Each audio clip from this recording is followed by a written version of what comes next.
السلام علیکم ورحمۃ اللہ وبرکاتہ۔ الحمد للہ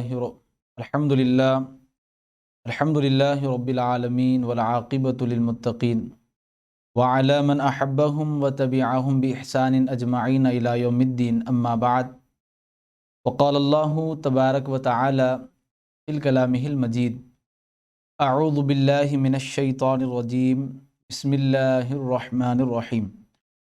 قل انما حرم ربی الفواحش ما ظہر منها وما بطن والاثم والبغی بغیر الحق وان تشرکوا باللہ ما لم ينزل به سلطانا وان تقولوا علی اللہ ما لا تعلمون۔ وقال النبی صلی اللہ علیہ وسلم الحیاء من الایمان۔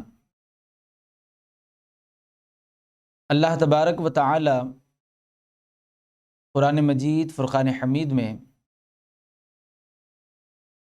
ارشاد فرماتا ہے، اے نبی صلی اللہ علیہ وسلم، آپ فرمائیے کہ میرے رب نے جو چیزیں حرام کی ہیں وہ یہ ہیں بے شرمی کے کام، خواہ کھلے ہو یا چھپے، اور گناہ اور حق کے خلاف زیادتی، اور یہ کہ اللہ تبارک و تعالیٰ کے ساتھ تم کسی کو شریک ٹھہراؤ جس کے لیے اس نے کوئی دلیل نازل نہیں کی، اور یہ کہ اللہ کے نام پر کوئی ایسی بات کہو جس کے متعلق تمہیں علم نہ ہو کہ وہ حقیقت میں اسی نے فرمائی۔ پھر ایک مقام پر اللہ تبارک و تعالیٰ ارشاد فرما رہا ہے،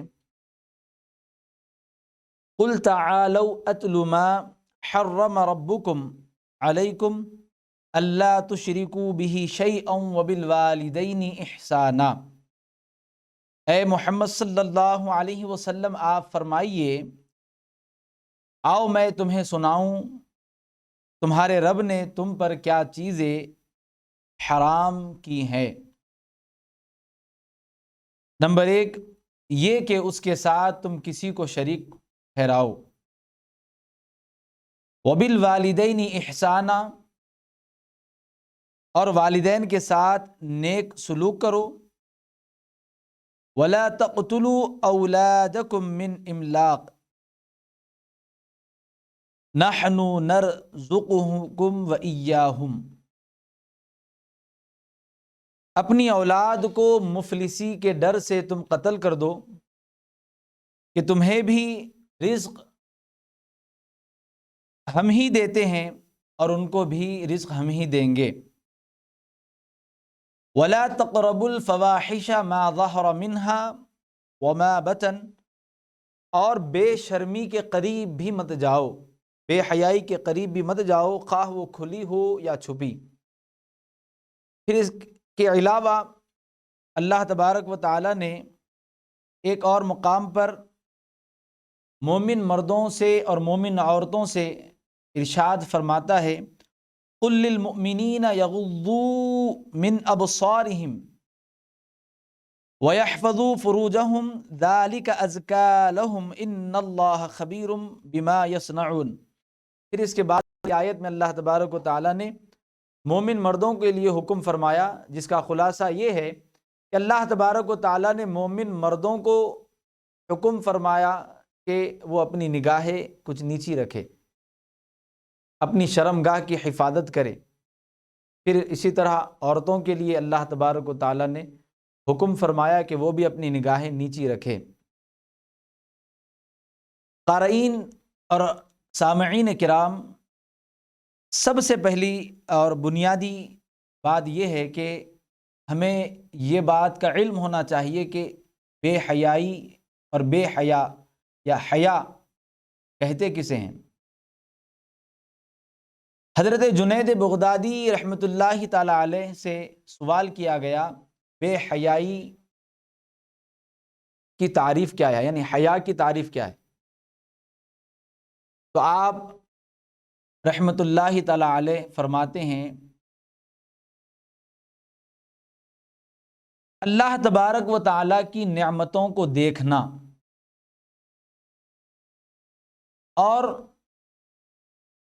اپنی کوتاہیوں کو دیکھنا، یعنی رب کی نعمتوں کو دیکھنے کے بعد اس کے عوض میں ہم نے اس نعمت کا کیسا استعمال کیا ہے اس کو دیکھنا، اور اس پر غور کرنے کے بعد جو دل میں کیفیت پیدا ہوتی ہے تو آپ فرماتے یہ حیا ہے۔ مطلب آنکھ اللہ کی دی ہوئی نعمت ہے، ہم نے اس کا استعمال کیسا کیا؟ یہ آنکھیں اس واسطے تو نہیں دی گئی تھی کہ ہم کسی کی بہنوں کو تاڑیں، کسی غیر محرم عورتوں کو دیکھ کر اب آنکھوں کے ذریعے لذت حاصل کریں، بلکہ یہ آنکھیں تو اس واسطے دی گئی تھی کہ ہم اللہ کی نعمتوں میں غور کریں، اللہ تبارک و تعالیٰ کی دی ہوئی اس نعمت کا جو غلط استعمال کرنے سے جو افسردگی دل میں پیدا ہوئی، دراصل اسی کو حیا کہا گیا ہے۔ حضرت جنید بغدادی رحمۃ اللہ علیہ نے فرمایا کہ یہی حیا ہے کہ جو کیفیت تمہاری دل میں پیدا ہو، کرنا یہ تھا نہیں کیے تو شرمندگی ہوئی، فرماتے ہیں یہ حیا ہے۔ پھر آپ نے ابھی سماعت فرمایا کہ حضرت جنید بغدادی رحمۃ اللہ علیہ نے کیا تعریف فرمائی۔ حضرت ذوالنون مصری رحمۃ اللہ تعالی علیہ سے بھی اسی طرح کا ایک سوال ہوا تو آپ نے حیا کی تعریف کیا فرمائی، ہم اس کو سنتے ہیں، جس کو حضرت امام بہقی رحمۃ اللہ علیہ نے شعب الایمان میں اس تعریف کو آپ نے لکھا ہے۔ بہت ساری اور بھی تعریفات بیان کی گئی ہے، میں ان حضرات کے اقوال پیش کرنا مناسب سمجھتا ہوں جن کو دنیا جن کے صدقے کھاتی ہے اور جن کے وسیلے سے اپنی دعاؤں کو قبولیت کے درجے تک پہنچانے کی کوشش کرتی ہے۔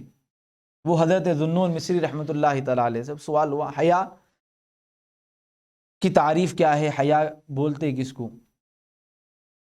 تو آپ رحمۃ اللہ تعالی علیہ فرماتے ہیں حیا یہ ہے کہ تمہارے دل میں اللہ کی ہیبت موجود ہو۔ مطلب کیا ہے؟ آگے آپ نے اسی کی وضاحت آگے فرمائی کہ اللہ کی ہیبت موجود ہو اور اس کے ساتھ ساتھ جو اعمال تم نے اپنے رب کے پاس آگے بھیجے ہیں، اللہ تبارک و تعالیٰ کے پاس جو زندگی اب سے پہلے گزر گئی، وہ جو ہم نے اعمال بھیج دیے ہیں، ان اعمال کو دیکھ کر ہم نے اعمال بھیجے کون سے ہیں، اچھے یا برے؟ آپ فرماتے ہیں یہ حیا ہے، یعنی کہ وہی ملتی جلتی تعریف حضرت جنید بغدادی رحمۃ اللہ علیہ سے۔ آپ نے کہا اللہ کی نعمتوں کو دیکھنا، پھر اس پر اپنی کوتاہیوں کو دیکھنا۔ حضرت ذوالنون مصری بھی اسی طرح کا قول بیان فرما رہے ہیں کہ اللہ کی ہیبت دل میں موجود ہو، پھر آگے کیا بھیجے ہیں اس پر غور کرو۔ کیوں؟ اس واسطے کہ اگر کسی انسان کی عمر 40 سال کی زندگی اس نے دنیا میں گزاری تو اللہ تبارک و تعالیٰ کی بارگاہ میں 40ویں سال کے بعد کا ایک دن اس کا سوال نہیں ہوگا تو 40 سال تو ہو گئے، اس کے بعد کے دن تم کیا کرنے والے تھے وہ بتاؤ۔ سوال یہ ہوگا کہ 40 سال کا جو عرصہ تمہارا گزرا ہے اس میں آپ نے کیسی زندگی گزاری۔ اللہ تعالیٰ قرآن میں فرماتا ہے الذی خلق الموت والحیات لیبلوکم ایکم احسن عملا،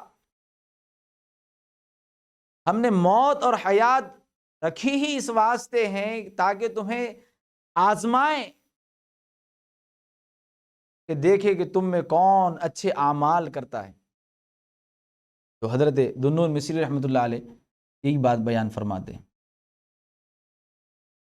پھر حیا زندگی میں ایک ایسا حصہ ہے زندگی کا، حیا عروج اور زوال اسی نعمت پر منحصر ہے۔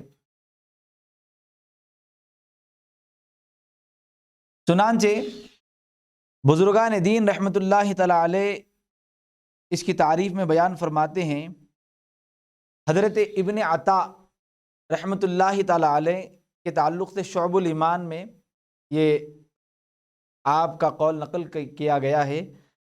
آپ رحمۃ اللہ علیہ نے فرمایا کہ جس نے بھی نجات پائی، جس نے بھی نجات پائی ہے، ہم نے تحقیق کی ہے کہ اس کی زندگی میں حیا ضرور تھی، یعنی کہ جس کی زندگی میں حیا نہیں ہوگی وہ کامیاب نہیں ہو سکتا۔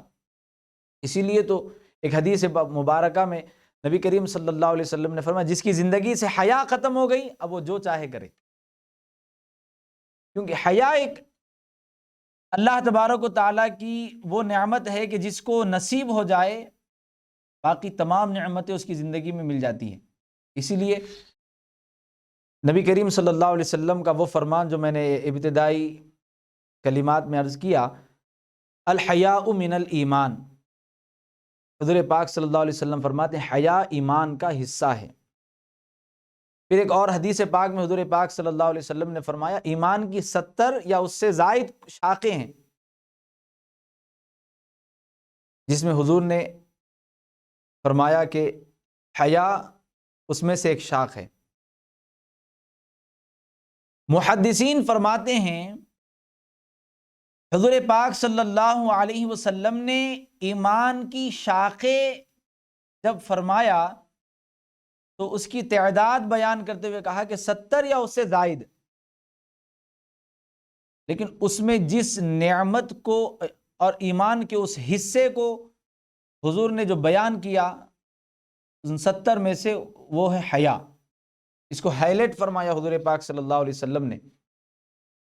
تو محدثین فرماتے ہیں یہاں سے یہ بات معلوم ہوتی ہے حضور نے حیا کو جو نام لے کر کہا کہ حیا بھی اس کا ایک حصہ ہے، تو اس کا مطلب یہی نکلتا ہے کہ جس کی زندگی میں حیا نہ ہو وہ باقی کے جتنی بھی شاخیں ہیں وہ نامکمل ہوتی ہیں۔ اگر جس کی زندگی میں حیا آ جائے پھر وہ 70 کی 70 شاخیں اس کی زندگی میں نصیب ہو جاتی ہے۔ یہ حیا کی وجہ سے اللہ تعالیٰ اس کو اور 70 ایمان کی جو شاخیں ہیں اللہ تعالیٰ اس کو وہ نعمتیں اور وہ حصے عطا فرماتا ہے۔ تو حضرت ابن عطا رحمۃ اللہ علیہ کا آپ نے قول ابھی سماعت فرمایا۔ ایک سوال یہ کیا گیا اب حیا اتنی ضروری ہے تو پھر حاصل کیسے ہو؟ تو محمد بن فضل رحمۃ اللہ تعالی علیہ کا قول حضرت امام بہقی نے فی شعب الایمان میں بیان فرمایا ہے۔ آپ فرماتے ہیں حیا کی ابتدا کیسے اپنی زندگی میں ہم کریں، تو آپ فرماتے ہیں پہلے اولاً محسن کے احسان یا احسانات کی طرف نظر کرے۔ محسن یعنی اللہ تبارک و تعالیٰ کے جتنے ہم پر احسانات ہیں سب سے پہلے اس پر غور کرے۔ آنکھ اللہ نے نعمت دی ہے، اب اس کا احساس کیسے ہو سکتا ہے؟ تو اس کا احساس بہت سارے طریقوں سے ہو سکتا ہے۔ مثلا آپ دیکھیں اندھیرا کمرہ خود کر لے، پھر کوئی ایک چیز کسی سے کہہ دے کہ بھائی آپ کوئی چیز کسی بھی مقام پہ رکھ دو جو میرے علم میں نہ ہو، پھر آپ اس لائٹ کو بند کروا دیں، پھر آپ اس بند اور اندھیرے کمرے میں اس چیز کو تلاش کرنے کی کوشش کریں، تو ہمیں اس نعمت کی قدر ہوگی کہ روشنی، آنکھ کتنی بڑی اللہ کی نعمت ہے، ہم اس کے بغیر ہماری قریب کی چیزوں کو ڈھونڈ نہیں سکتے، تلاش نہیں کر سکتے، یہ اللہ کی نعمت ہے۔ اسی طرح ہر ایک نعمت پر پہلے اولاً محسن کے انعامات پر غور کرے، پھر اس نعمت کے عوض ہماری جفا پر غور کرے، ہم نے اس نعمت کا کیسے استعمال کیا ہے۔ پھر آپ فرماتے ہیں کہ اس کے بعد جو کیفیت پیدا ہو وہ حیا ہے، اور حیا کا آغاز اسی طرح کیا جا سکتا ہے۔ تو انشاءاللہ تعالیٰ اگر ہم اس پر عمل کریں گے، بزرگان دین رحمہم اللہ المبین نے جو ہمارے لیے تربیت فرمائی، اللہ کی ذات سے امید ہے کہ ہماری زندگی گزارنے میں آسانیاں ہمیں میسر ہوگی۔ اچھا، پھر حیا کوئی بہت بڑی محنت کا کام نہیں ہے حیا کو حاصل کرنا۔ حیا اگر ہم اپنی زندگی میں لانا چاہتے ہیں تو سب سے اول ہم اپنے ذہن کو پاک کریں، خیال کو پاک کریں، دل کے اندر آنے والے برے خیالات کو دور کریں، اور سب سے اہم چیز جو اللہ تبارک و تعالیٰ نے آیت کریمہ کے ذریعے مرد مومن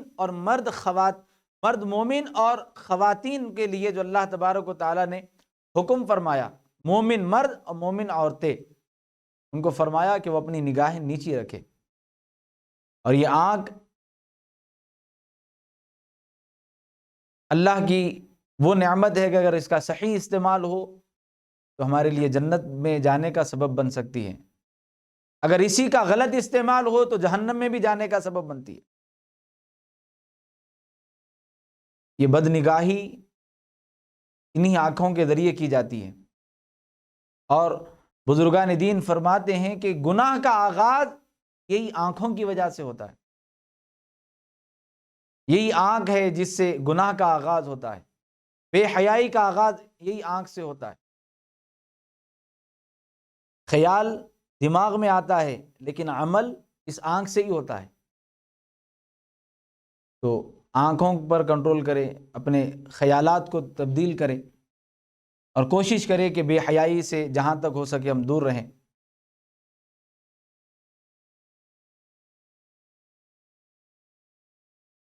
خود نبی کریم صلی اللہ تعالی علیہ وآلہ وسلم کا ایک عمل میں یہاں پر عرض کروں گا۔ ایک دیہات کے ایک اعرابی، ایک صحابی حضور پاک صلی اللہ علیہ وسلم کی ملاقات کے لیے مدینہ شریف تشریف لائے۔ تو چونکہ اعرابی تھے تو انہوں نے حضور پاک صلی اللہ علیہ وسلم کو آواز دی۔ تو جو حضور پاک صلی اللہ علیہ وسلم کے دروازے پر جو پردہ تھا اس میں ایک چھوٹی سی سوراخ تھی۔ انہوں نے حضور کو آواز دی، پھر اس کے ساتھ وہ آنکھ سے وہ پردے میں آپ جھانکے۔ نبی کریم صلی اللہ علیہ وسلم کنگھی فرما رہے تھے۔ حضور پاک صلی اللہ علیہ وسلم نے ان کو دیکھ لیا اس طرح کا عمل کرتے ہوئے۔ تو حضور پاک صلی اللہ علیہ وسلم جب ان سے ملاقات کیے تو آقا نے فرمایا کہ اگر تمہاری تربیت میں کمی کا خیال نہ ہوتا، یعنی کہ تم مدینے سے ہوتے، یہ بتلانا اصل بات، اگر تم مدینے سے ہوتے تو میں یہ کنگھی تمہاری آنکھ میں چبا دیتا، یہ خیال نہ کرتا کہ تمہاری آنکھ کا کیا ہوگا۔ اللہ اکبر، یہ حدیث پاک کا میں نے خلاصہ عرض کیا ہے۔ کون فرما رہے ہیں؟ جن پر طائف میں پتھر برسائے گئے، جن کی پیٹھ پر اوجھڑی رکھی گئی، جن کے لیے راستوں میں کانٹیاں بچھائی گئی، جسم سے پتھر مار مار کر جسم کو لہو لہان کیا گیا، اس کے باوجود حضرت جبرائیل امین نے آ کر عرض کی، یا رسول اللہ صلی اللہ علیہ وسلم، اللہ فرماتا ہے آپ ان کے لیے بددعا کر دے، اللہ یہ دونوں یعنی کہ پہاڑوں کے نگران فرشتوں کو حکم کر دے گا، وہ ان کو مسل کے رکھ دے گا۔ میرے آقا صلی اللہ علیہ وسلم نے فرمایا کہ میں دعائیں دینے کے لیے آیا ہوں اور دعائیں دینے کے لیے نہیں۔ وہ رحمت للعالمین جن کی بارگاہ میں جانور فریاد لے کر آتے ہیں تو حضور پاک صلی اللہ علیہ وسلم ان کی مدد فرماتے ہیں، لیکن حضور نے ان سے فرمایا کہ اگر تم مدینے کے رہنے والے ہوتے تو میں تمہاری آنکھ کیوں فرمایا؟ کیونکہ یہ عمل درست نہیں تھا۔ اب اندازہ کرے گھر میں جھانکنے کی وجہ سے سرکار اتنے غضبناک ہوئے کہ آپ نے فرمایا کہ میں کنگھی چبا دیتا، آنکھ کا خیال نہ کرتا۔ کیوں فرمایا؟ کیونکہ یہ آنکھ یہیں پہ دنیا کی زندگی کے ساتھ اندھا پن، لنگڑا پن سب ختم ہو جائیں گا، لیکن اس عمل کی وجہ سے جو بار بار جہنم میں جلنا ہے، جہنم کا عذاب ہے، قبر کا عذاب ہے، حضور پاک صلی اللہ علیہ وسلم نے اس کے ذریعے ہم کو فرمایا کہ یہی نگاہ کی اگر حفاظت نہیں کرو گے تو یہ دنیا کی آنکھ اس بے حیائی کے عمل سے بہتر ہے کہ وہ آنکھ پھٹ جائے، وہ آنکھ جل جائے، ختم ہو جائے، یہی آگ اس کے جہنم میں جلنے کا سبب بن جائے گی۔ اسی لیے حضور پاک صلی اللہ علیہ وسلم نے کئی احادیث میں حیا کی تعلیم دی ہے۔ چنانچہ ایک حدیث مبارکہ جس کو حضرت امام ترمذی رحمۃ اللہ علیہ نے بیان فرمایا، حضرت عبداللہ بن مسعود رضی اللہ تعالی عنہ بیان کرتے ہیں، نبی کریم صلی اللہ علیہ وسلم نے فرمایا، اللہ تبارک و تعالیٰ سے یوں حیا کرو جیسا حیا کرنے کا حق ہے۔ حضرت عبداللہ بن مسعود رضی اللہ عنہ نے عرض کیا، یا رسول اللہ صلی اللہ علیہ وسلم، بے شک ہم اللہ تعالیٰ سے حیا کرتے ہیں، الحمدللہ، اور تمام تعریف اللہ کے لیے ہیں، الحمدللہ رب العالمین۔ حضور پاک صلی اللہ علیہ وسلم نے فرمایا، ایسا نہیں ہے، لیکن اللہ تعالیٰ سے حیا کا حق یہ ہے کہ تم سر کی اور اس کے اندر تمام موجود چیزوں کی اور پیٹ کی اور پیٹ کے ساتھ ساتھ ارد گرد کی اشیاء کی حفاظت کرو، اور موت کو اور قبر میں گلنے سڑنے کو یاد رکھو، اللہ اکبر، اور جو آخرت کا ارادہ رکھتا ہے وہ دنیا کی زینت کو ترک کر دے، بس جس نے ایسا کر لیا بلا شبہ اس نے اللہ تعالی سے حیا کا حق ادا کر دیا۔ کتنی باتیں یہاں پر بیان ہوئی۔ بعض لوگ حیا کا مطلب یہ سمجھتے ہیں کہ پردہ پہن لیے ہوئے، برقع پہن لیے تو حیا ہو گیا۔ مرد یہ سمجھتا ہے وہ نگاہ نیچے کر لیے تو حیا اس کو بولتے ہیں، نہیں، سر اور اس میں جتنی چیزیں ہیں سب کی حفاظت کرنے کو حضور نے حیا کہا، یعنی کہ برے خیالات یہ بھی بے حیائی ہے، بد نگاہی بھی بے حیائی ہے، زبان سے کسی کی غیبت کرنا بھی بے حیائی ہے، کسی کی چغلی کرنا بھی بے حیائی ہے، اس کی حفاظت کرو فرمایا۔ کان سے کسی کی غیبت مت سنو، زبان سے کسی کو برا مت کہو، آنکھ سے کسی بد نگاہی کے علاوہ بھی جتنی برائیاں اس آنکھ سے ہو سکتی ہیں ان تمام برائیوں کو روک دو، اپنے خیالات کو پاک کرو۔ پھر فرمایا پیٹ، یعنی حرام غذا سے بچو، اپنے جسم کو پرورش حلال غذا اور حلال کے ذریعے اپنی پرورش جسم کی کرو۔ کیوں؟ اس واسطے کہ حرام کا لقمہ اگر جسم میں جاتا ہے تو اس کے ذریعے جسم کا خون بنتا ہے، خون کے ذریعے جسم کا گوشت بنتا ہے، تو یہ ہمارے جسم پر بڑے اثرات رکھتا ہے۔ تو حضور پاک صلی اللہ علیہ وسلم نے پھر فرمایا، اگر جسم کے نشو و نمائی کے لیے تم اگر دنیا کو ترجیح اگر دو گے تو حضور فرماتے ہیں کہ دنیا کو ترجیح مت دو، دنیا کی زیب زینت خوبصورتی سب ختم ہونے والی ہے، کوئی چیز دنیا کی باقی نہیں رہے گی۔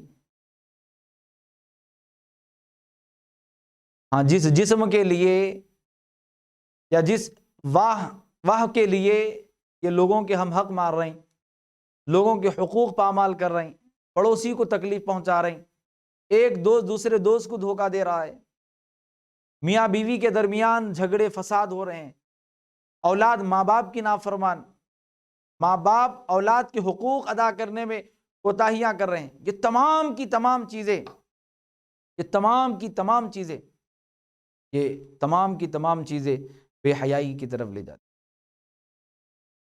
اس سے بچنے کی حضور پاک صلی اللہ علیہ وسلم نے تاکید کی، پھر فرمایا کہ جس جسم کے خاطر تم اپنی یعنی حلال اور حرام کی تمیز بھول بیٹھے ہو، تو اس گڑھے کو یاد کرو جہاں پر جسم جانے کے بعد تمہارا جسم گل سڑ جائے گا۔ جس جسم کو لوگوں کے حقوق مار کر پالا کرتے تھے، وہ جسم مٹی کے حوالے کر دیا جائے گا، جہاں پر کیڑے مکوڑوں کا رزق آپ کا اور ہمارا جسم بن۔ بڑی غور و فکر اور اس پر بڑی محنت کی ضرورت ہے، اور ماں باپ پر یہ اولین ذمہ داری ہوتی ہے، وہ اولاد کی جب تربیت کرے آغاز ہی سے ان کو حیا کی تعلیم دے، حیا کی تعلیم دے۔ کیسے دے؟ میں نے جو آیت کریمہ پڑھی، اس کے بعد میں نے عرض کیا وَقُلْ لِلْمُؤْمِنَاتِ، مومنات کے لیے جو حضور پاک صلی اللہ علیہ وسلم کے ذریعے اللہ نے حکم فرمایا کہ مومن عورتوں کو چاہیے وہ اپنی نگاہوں کو نیچی کرے، اس میں اللہ نے تفصیلات بیان کی ہیں۔ تو ماں باپ کی یہ ذمہ داری ہے بچپن ہی سے حیا کی تعلیم دے۔ کیسا دے؟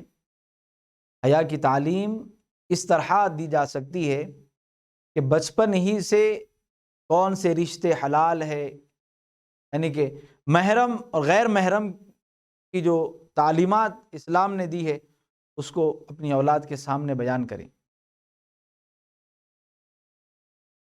بچپن ہی سے اولاد کو تربیت کرے کہ وہ اپنی زبان کی حفاظت کرے، وہ اپنی نگاہوں کی حفاظت کرے، جھوٹ بولنے سے پرہیز کرے۔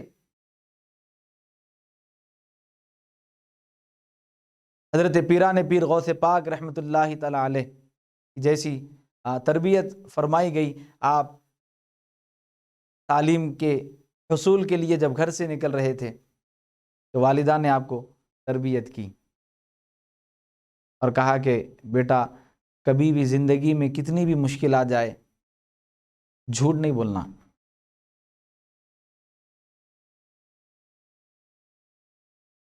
پھر وہ واقعہ سب جانتے ہیں، ڈاکوؤں نے حملہ کیا، آپ کے پاس آئے،